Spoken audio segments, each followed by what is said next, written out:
Tinatawag na tayo ng kalikasan, mundo na ang humihingi ng saklolo, hindi na tao. Mga hayop na ang nahihirapan, hindi tao.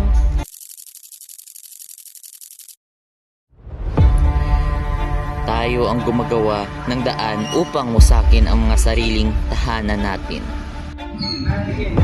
Tayo gumawa ng sakuna. Tayo ang sakim. Tayo ang dahilan kung bakit nasisira ang kalikasan. Tayo ang abusado. Gumising kayo at tumasdan ang ating kapaligiran.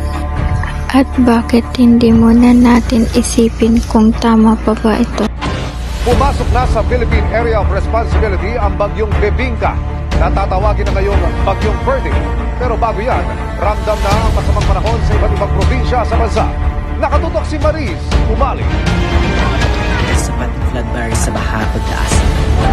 Ito ba ang pinagyayabang ng ating bansa? Ito ba ang pinagmamalaki nating Pilipinas?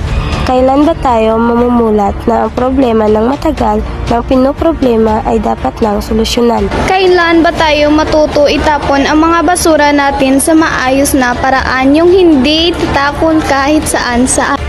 Na pati kapaligiran ay nadadamay natin nang hindi natin namamalayan. Nababalot tayo ng basura, usok, mababahong amoy dahil sa pagkabayaan nating Pilipino na dapat ay nangalaga sa ating kalikasan. Na dapat pinapahalagahan, iniingatan, hindi para abusuhin, sirain, at pabayaan na siyang dahilan ng mga trahedya na nangyayari sa atin. Ano pang hinihintay natin? Saka na lang ba tayo kakilos? Paguli na ang lahat?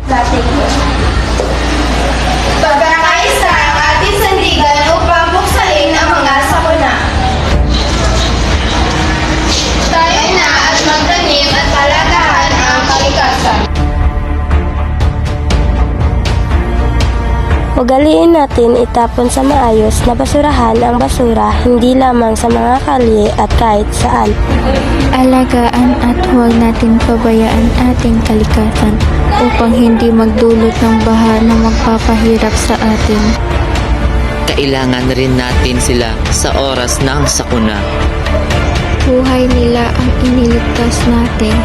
Buhay rin ang ililigtas nila para sa atin pagdating ng panahon na kailangan natin sila.